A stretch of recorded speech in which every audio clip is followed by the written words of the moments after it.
Hello, everyone, and thank you for joining us for the New Lines Institute for Strategy and Policy Global Hotspots podcast. I'm your host for today, Milos Maggiore, and I am joined again by my colleagues Andrew Loftesnes and Shahad Turkistani about some of the key developments this week related to geopolitical hotspots, as well as their implications on global connectivity themes such as trade, technology, energy, and climate. As always, you can find a more in-depth analysis and forecast of these topics in our weekly forecast monitor that we publish every Friday alongside this podcast. On today's show, we're going to start off with a brief roundup of all of our major developments that we've been tracking in each of our global hotspots, the Middle East, the Indo-Pacific, and the Russia-Ukraine conflict. And then we'll take a quick look at some of the developments coming out of the United States, Canada, and the DRC.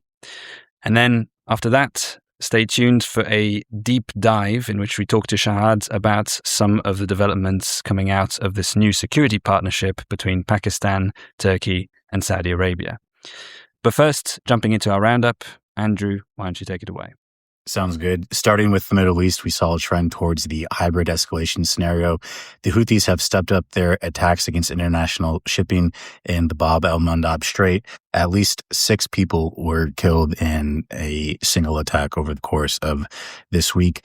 The U.S. Navy, meanwhile, continues to enforce its blockade of Iranian ports. It fired at and disabled a Panamanian-flagged ship that was trying to circumvent the blockade. The ship was disabled, but there were no casualties reported from that attack. Meanwhile, talks between the United States and Iran are at an impasse. That's according to an anonymous Iranian official, despite Trump's recent claims, repeated claims that Iran wants a deal and that one will be imminent. Trump has also demanded that the Iranians pay reparations for the war, which of course is a no-go from the Iranian perspective.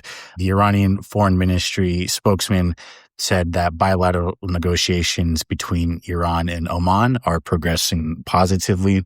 No comment on those talks yet from the United States.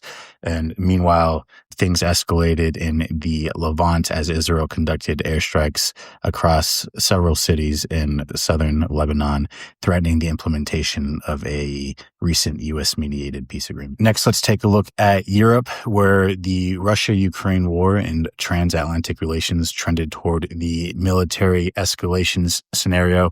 Ukrainian President Volodymyr Zelenskyy recently claimed that North Korea was preparing for a new deployment of troops to Russia, and that Russia recently used North Korean missiles in an attack against the city of Zaporizhia that killed at least 9 people.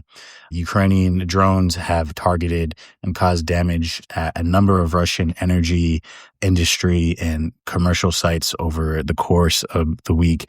Meanwhile, Russia has struck several cities across Ukraine, especially Ukraine's primary port city of Odessa. The things continue to escalate in the Black Sea. Ukrainian drone strikes forced the suspension of operations from Russia's 2 largest grain export terminals along the Black Sea. Meanwhile, Putin has threatened to seize European commercial vessels in tit-for-tat retaliation in response to an ongoing and really escalated European campaign against Russia's shadow fleet vessels. Thank you, Andrew. And now turning to the Indo-Pacific, we saw a rise in the military escalation scenario this week for the region. China held joint naval drills with Indonesia off of Taiwan's east coast, which drew strong condemnation from Taiwan. Now, it should be said that Indonesia maintains that these are just normal annual drills, routine drills that it was holding with China, yet it does follow an interesting pattern that we've seen since June, in which China has increased its deployments of Coast Guard and naval vessels on Taiwan's east coast, as opposed to the usual drills that it holds more closer to its mainland. Taiwan's government has also announced that it is trying to raise its defense budget to $31 billion, marking a 16% annual increase. Now, this comes as a couple of months ago, the government failed to fully pass a special defense budget, which would have seen an additional $40 billion being invested for the acquisition of defensive weapons from the United States. The opposition in the legislative yuan significantly diluted that special defense budget down, and this current raise that the government is proposing is also expected to see significant opposition in parliament. Elsewhere in the region, North Korea fired its second ballistic missile in a week ahead of joint drills that are supposed to take place between the United States and South Korea. Russian President Vladimir Putin also visited the disputed island of Iturup off of the northern coast of Japan. This is an island which is part of a group of islands whose ownership was never fully settled between Japan and Russia after the Second World War and remains a point of tension. Tokyo has protested the Russian president's visit. Japan has further announced a deeper cooperative venture with Taiwan in the semiconductor industry, establishing a joint venture of $6 billion for next-generation image sensor semiconductors. And then finally, Taiwan has detected multiple cyber attacks in July that it says were assisted through the use of artificial intelligence. Taiwan's authorities have said that they have successfully repelled the attacks, but they have also warned of the rising risks posed by AI, noting that in the past year alone, the amount of cyber attacks against Taiwan's infrastructure has risen by 6% and is likely to increase ever more. So that about rounds it up for our main hotspots for this week. Some of the other notable developments that we've been keeping an eye on this week include the following. In the Democratic Republic of the Congo, the country's health institute confirmed that the number of deaths from the Ebola virus has reached more than 2,000 cases, with a further 4,000 people affected across 5 regions in the country. The virus has spread considerably faster since its outbreak in January compared to previous Ebola outbreaks, mainly due to conflict, poor infrastructure, and weakened health services. So we're keeping an eye on that spread as it goes along, and we'll be coming back to you with more information as the weeks go by. Shifting over to the United States and its neighbor, Canada, we saw a mild spike in tensions there as at least 70,000 Canadians have signed a petition calling for the expulsion of the US ambassador to Ottawa, Pete Hoekstra, and to declare him a persona non grata. The signatories of the petition have accused Hoekstra of interfering in Canadian domestic affairs and normalizing the Trump administration's threat of annexing Canada as the US's 51st state.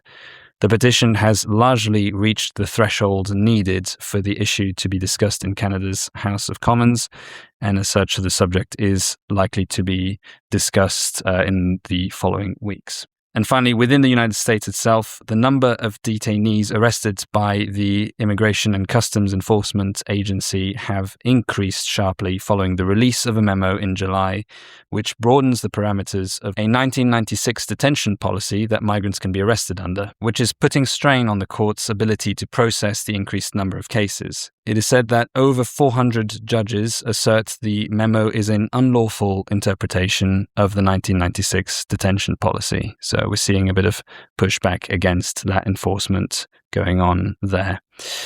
So that about rounds up our briefings for the week. Now let's turn back to our discussion. And for this, I'd like to welcome back Shahad. Thank you for joining us again. So one thing we wanted to talk about today was this new agreement between Saudi Arabia, Turkey, and Pakistan, who all have signed this agreement. Essentially, the thing that has caught the media's attention is this pact within it that deems, it seems, that an attack on one of them would be considered an attack on the rest.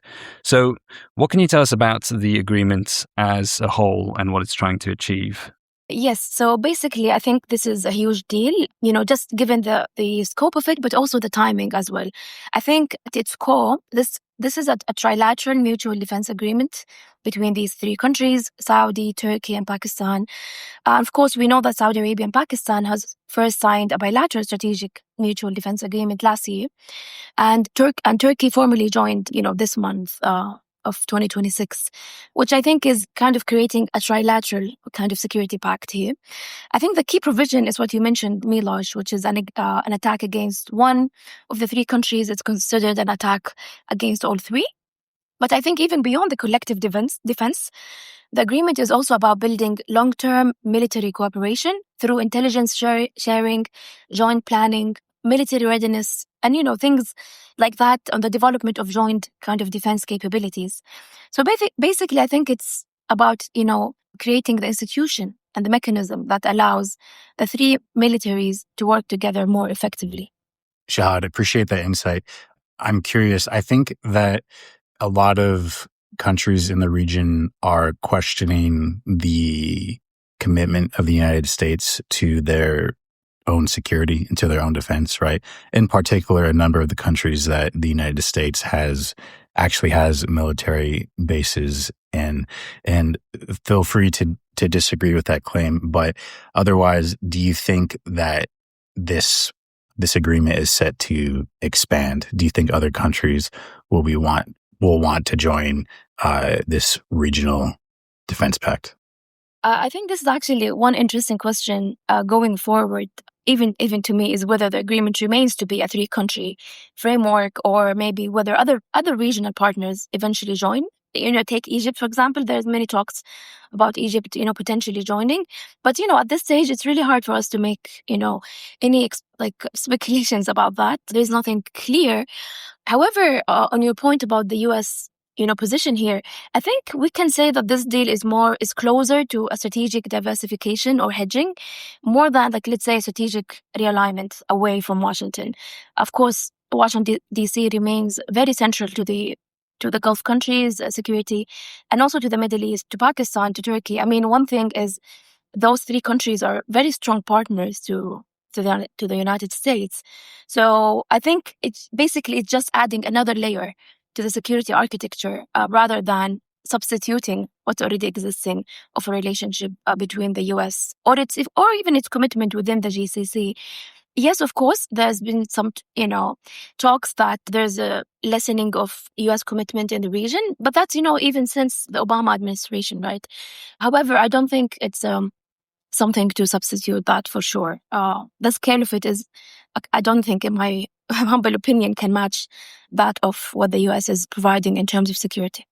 And in terms of the timing of the signing of this agreement, is this something that has been in the works for a while, or is this something that has really just come up in the past couple of months because of the evolving situation there? And what can you tell us about that? Yes, that's actually a good question. Of course, I don't think it came together overnight. I think negotiations had definitely been underway for quite some time. But as we all know, major security crisis and the changing, regional security environment that we're seeing is likely accelerating the signing of the deal, even though negotiations have started a long time ago. But, the urgency of it maybe comes at this time. And when I say urgency, I mean in the sense that regional instability tends to encourage governments to lock in partnership, right? And that's already been underway for a long time. But I think what's more important is what does it actually provide, or why does it matter, right? And I think for that, we have two main reasons. First, I think it creates a new layer of regional security cooperation. And second is actually the geography, which I think is remarkable because if you look at the map, these three countries connect Europe, the Middle East, and South Asia. So taken together, I think they form a strategic kind of arc stretching from the Eastern Mediterranean to the Indian Ocean, and then linking that to energy routes and security corridors. So it's even important from the maritime perspective if we want to look at it this way. So the significance is not only military, but it's also geoeconomic and I think geopolitical. Yeah, I mean, with Turkey in this agreement, I think it's worth reminding people that Turkey has the second largest army in NATO, only after the United States. There's been a lot of talk lately from the Israelis about, and again, from the perspective of the Israeli government, about Turkey as the, quote, next Iran, right? The next major threat to Israeli security. And a lot of the discussion about this agreement, of course, has been centered on the ongoing U.S. war, Israeli war with Iran, and that's for obvious reason. But if we look at this in a little bit more of a long-term perspective, do you think that these countries are also looking to hedge their bets against, in their defense, from the possibility of any future conflict with Israel? I would say absolutely yes. I'm sure there are different and many considerations when signing this deal. I mean, to me, the fact that Saudi Arabia and Turkey, who's been actually, hostile to each other maybe for the last 10 years, are actually coming together on something that's very high level, which is security, right? And I think I completely agree with your point. I think each country contributes different capabilities. You mentioned Turkey bringing an increasingly competitive defense industry, right? Particularly in areas like drones and military technology. Saudi Arabia maybe, of course, contributes the financial resources, perhaps, the geography, of course, and maybe growing defense investment. And then Pakistan contributes mainly extensive military experience, large standing military as well, operational expertise. So yes, if you combine these kinds of capabilities together, it could give you an estimation of how big this military pact is, and whether it's going to have whether it's going to change the security environment in the region for sure. So I'm sure Israel is definitely part of the reason. But remind me, Turkey and Pakistan, do they already have established relationship with Israel or not? The short answer is yes, but that relationship between Turkey and Israel is at, for obvious reasons, a historic low ever since October 7th, and worsening, actually. And then I'm curious to hear your thoughts on this, because all three countries, yes, Israel is a factor in this, but all three countries also have diverging defense priorities in some respect. I mean, just Pakistan alone, a lot of its defense and foreign policy revolves around India.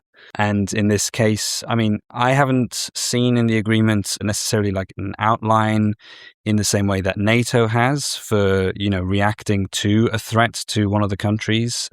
I haven't seen any provision as far as like an Article 5 or an Article 4 are concerned. So is this a case where any attack automatically draws the other two countries in, or are there any details on how that mechanism actually works? Yeah, that's a good question. And Andrew, feel free to weigh in here. I don't think it actually rises up to the level of NATO.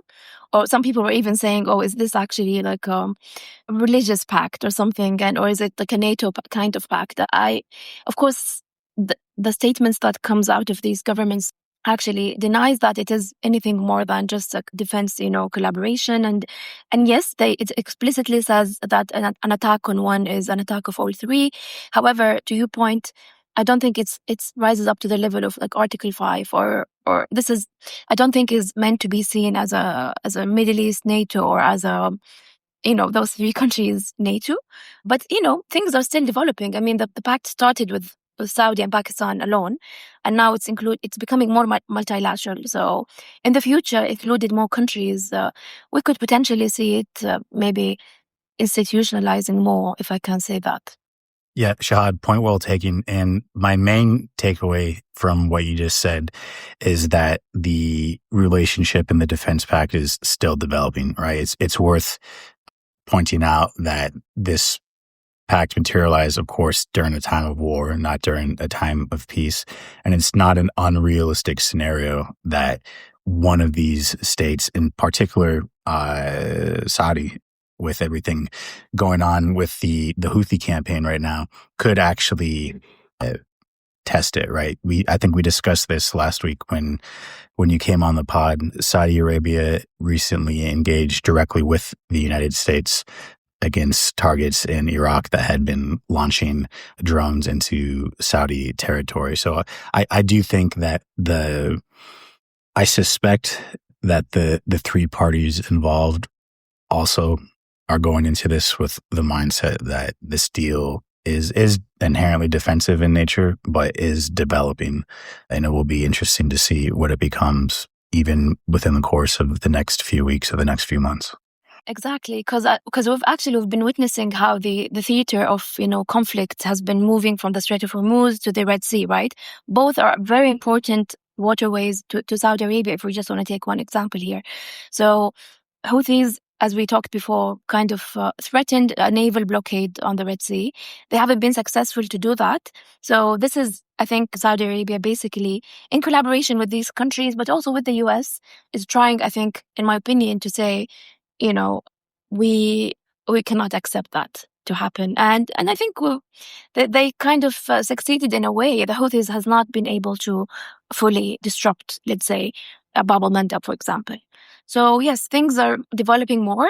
If anything, these countries are responding to the changing security dynamics in the region, and they feel the need to kind of proactively maybe think about these kinds of defense agreements. Understood. Well, thank you both for providing your expertise on the matter. This is definitely an interesting development in the region, which I'm sure will have some rundown effects as the weeks and months go by. So certainly we'll want to re-examine this story in the future. But for now, let's wrap it up. And as a reminder to our listeners, if you'd like a more in-depth analysis and forecasting related to this topic and all the ones mentioned up top, please check out the weekly forecast monitor on our website at newlinesinstitute.org. We can also register to receive our weekly newsletter and access to our geopolitical forecasting platform for real-time updates around the world. Shahad, thank you again for joining us. Thanks, Andrew, as always, and thank you all for listening.